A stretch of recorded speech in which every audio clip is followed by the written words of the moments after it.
원부동산경제연구소 최 소장입니다. 요즘 집값이 회복이 되는 건지 다시 떨어지는 건지 누구 말이 맞는지 헷갈리실 거예요. 문의사항 몇 개 가지고 알아보도록 하겠습니다. 요즘 집값이 회복세라기도 하고 일부에서는 데드캣 바운스라는 말도 있는데요. 우선 회복세가 맞는 건가요? 하락세가 더 깊어지고 있다는 말도 있고요. 네, 요즘 하도 말이 많아서 헷갈릴 수 있다고 생각해요. 우선 부동산원이 발표하는 매매가격 지수에 문제가 많은 것 같은데요. 이것이 과연 어떤 방식으로 광범위한 지역의 정밀한 데이터를 빠르게 계산해낼 수 있는지 의문이죠. 거래량도 매우 적은 편인데요. 주간 비율로 0.1%나 0.2% 하는 식으로 발표를 하는데 사람들이 이게 얼마나 오른 건지 내린 건지 알기 어렵고요. 가장 큰 문제는 이런 데이터가 대단히 후행적이라는 데 있어요. 이런 발표에서 집값이 회복세로 접어들고 주간 0.1%가 올랐다는 발표가 나왔다고 가정을 한다면요. 이미 시장에선 집값이 몇 억 오른 뒤에요. 몇 억 떨어졌다고 해서 언론 보도 보고 찾아가면 그런 매물은 이미 없죠. 거래 데이터와 시장 상황을 면밀히 확인하고 대응을 해야 피해를 보지 않을 수 있는데요. 이 데이터를 보면 회복세는 확실해 보입니다. 다만 지역적으로는 편차가 있을 수 있어요. 전국 데이터보다 서울과 수도권 등 이슈가 되는 지역에 거래 증가량이 더 높거든요. 주황색 전국 데이터가 서울 등 수도권에 비해 기울기가 덜한 편이죠. 그러니까 지방 등은 아직 온기가 미치지 않은 곳도 많아요. 왼쪽이 지난 1월 말일에 측정한 거래량과 금액이고요. 오른쪽은 그보다 열흘 뒤인 2월 11일에 측정한 데이터인데요. 거래량은 계약을 하고 30일 이내 신고하게 규정이 되어 있거든요.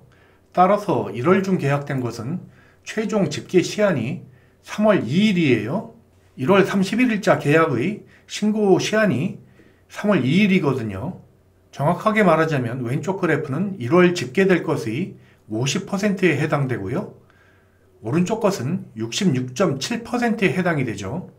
여기 표기된 것은 50% 곱하기 2를 해서 당시 집계량은 월 626건이었고요. 최종은 2배를 곱해서 1252건이 될 것으로 예상이 되었었죠. 그런데 열흘 뒤 측정에 서울의 집계량이 1130건이 된 거예요. 여기 있는 1666건은 1130건에서 앞으로 증가할 33% 정도를 더해서 예측을 한 거죠. 열흘 시간이 지날수록 기록이 더 늘었다는 건데요. 30일간의 일평균 거래 건수는 20.2건이었는데 40일간의 일평균은 26건이 된 거죠. 거래량 회복세가 생각보다 빠르다는 것입니다. 이런 현상이 생기는 원인을 생각해보면 거래 신고는 대부분 중개업소에서 하는데 이게 숙제처럼 느껴지거든요. 일단 계약을 했더라도 통상 계약 완료 시까지 중개업소와 매수 매도자는 수백 번에 걸쳐 문자하고 카톡하고 전화하고 하게 되는데요. 계약의 디테일이 달라지는 경우도 많아요. 중도금 금액이나 날짜가 변하기도 하고 입주일 역시 마찬가지죠. 그런 상황을 봐가면서 문제가 없을 것 같다 그러면 마감 시한 내 신고를 하게 되죠. 나중에 수정을 해도 되지만 귀찮으니까요. 따라서 현재 시장은 회복세가 본격적으로 시작이 된 건데 어느 정도냐 하면 22년과 비교해 보시면 될 것 같아요. 경기도 23년 1월 예상 건수가 5,992건인데 이 거래량은 작년 3월과 비슷하죠. 21년 말경부터 22년 초까지 바닥을 기다가 여야가 한 목소리로 규제 완화를 부르짖던 때죠. 그때 4월에 정점을 찍었었거든요. 지금 진행 중인 2월 거래량은 작년 고점에 근접하지 않을까 싶은데요. 따라서 회복세라는 건 의문의 여지가 없을 것 같고요. 가격도 하단에서 제법 올랐어요. 이것이 데드캣 바운스냐? 라는 질문엔 매우 다양한 요소가 개입이 되는데요. 지금 투자 심리에 가장 영향을 주는 게 금리와 대출 이자잖아요. 따라서 얼마 전부터 대두되는 금리가 더 오를 수 있다는 전망과 달러 환율도 오르는 현상은 시장을 주춤하게 만드는 요소죠. 따라서 2월 예상 거래에 일정 부분 부정적인 영향을 줄 수 있습니다. 저도 2월 그래프가 어떻게 나올지 매우 궁금한데요. 그렇다고 작년 12월부터 이어진 대세 회복세를 엎을 만한 요인은 아니라고 생각이 됩니다. 우리나라로 보면 대출 DSR을 제외한 많은 규제가 해제되거나 해제를 기다리고 있고요. 결국엔 DSR도 풀릴 수밖에 없다고 생각합니다. 이게 문제가 많거든요. 이걸로도 거의 책 한 권 쓸 수 있을 정도이고요.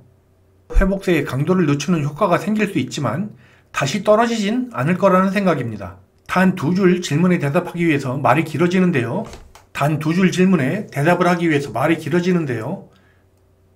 옛말에 짧게 설명할 수 없으면 잘 모르는 거다 라는 말이 있잖아요. 그런 면에서 우리가 잘 모르거나 예측이 불가한 항목들이 연계가 되어 있으니까요. 어디서 전쟁이 터질지, 연준이 언제부터 금리를 내릴지, 정부가 언제 DSR을 완화할지, 코비드 같은 질병이 언제 또 생길지도 모르고요. 투자의 시작은 리스크 테이킹부터 시작을 하는 거죠. 그걸 얼마나 감수할 것인지는 개인의 선택이고요. 결론적으로 지금 집을 사야 할까요? 말아야 할까요? 아마 지금 시장에 나가보면 생각과 많이 다르다는 걸 느낄 건데요. 가격이 제법 올랐기 때문이죠. 그럼에도 사야 하냐를 묻는다면 선택의 여지가 별로 없다고 생각해요. 지금의 금리 수준은 공포를 느끼기에 충분하긴 한데요. 이 그래프를 보시죠. 인플레는 통화량에 비례한다는 게 정설이에요. 부동산 역시 그에 따른 자연스러운 상승 현상이라 보아야 하고요. 그 통화량이 시간이 지날수록 급증하고 있어요. 이 대세적인 그래프에서 우리가 지금 느끼는 고통은 매우 일시적인 것에 속한다는 거죠. IMF도 그렇고 IT 버블이나 리먼 사태도 그렇고 코비드 사태 역시 그렇잖아요. 출렁인 후엔 항시 다시 자본이 급증하면서 자산 가격을 밀어 올렸어요. 장기적인 그래프를 보면 지금 겪고 있는 것 또한 이벤트에 불과하다는 얘기죠. 지금 이렇게 부푼 통화량을 이 정도 줄였는데 영국이 망하네, 일본이 망하네, 대한민국이 망하네 하잖아요. 수많은 이머징 국가는 말할 필요도 없고요. 과연 이 돈을 이만큼 줄일 수 있을까요? 저는 불가능하다고 생각을 하는데요. 다만 단기적 조정기간인 이 기간을 못 버티고 나가 떨어지면 영구적인 손상을 입는 거고요. 시장은 원래 그렇게 움직였고 이번에도 역시 금리 폭등이라는 단기적인 이슈에 불과하다는 생각입니다. 가계부채가 많다 하지만 우리나라 주담대는 지금 건전하기 그지없어요. LTV가 40% 선에서 맴돌고 있고요. LTV나 DSR이 우리처럼 설정된 곳은 아마 OECD 국가 중에서 없을 겁니다. 그리고 우리나라 부동산 시장이 매우 비탄력적이라는 여러 가지 증거들이 있어요. 부동산을 팔려는 사람보다 사거나 유지하려는 사람들이 월등히 많기 때문인데요. 이에 대한 건 다음 시간에 콘텐츠를 만들어 보겠습니다. 시장을 밀어 올리는 원동력 갈아타기.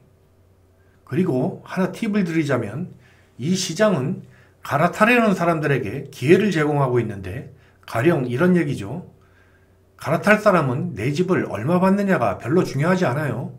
싸게 팔더라도 살 걸 더 싸게 사면 결과적으로 이득이죠. 게다가 양도세와 취득세가 줄어들잖아요. 대단한 이득이에요. 지금 증여가 많이 늘고 있는 것도 같은 맥락이고요. 사고 파는 데서 조금 손해보더라도 세금을 포함해서 계산하면 이득일 경우도 많아요. 앞으로 시장은 갈아타기가 주도할 것으로 보이는데요. 이 수요가 불같이 일어나면 예상 외의 회복세를 보일 수도 있습니다. 요즘 세상에는 두 종류의 사람만 있는 것 같아요. 낮을 좋아하는 사람과 밤을 좋아하는 사람이 싸운다면 서로 비난할 게 한두 가지겠어요.